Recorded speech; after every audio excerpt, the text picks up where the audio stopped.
who are endorsing the idea.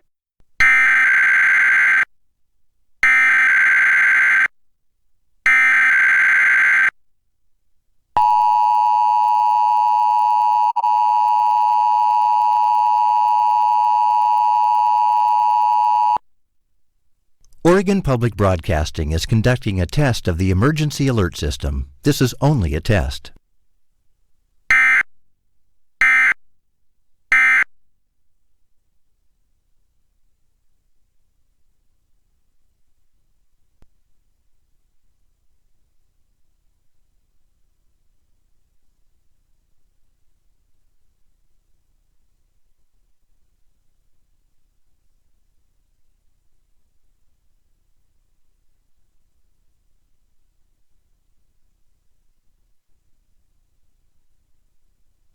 Last month that found Americans' opinion of McConnell are the most negative they've ever been, largely because of this sharp drop in favorable ratings among Republicans overall.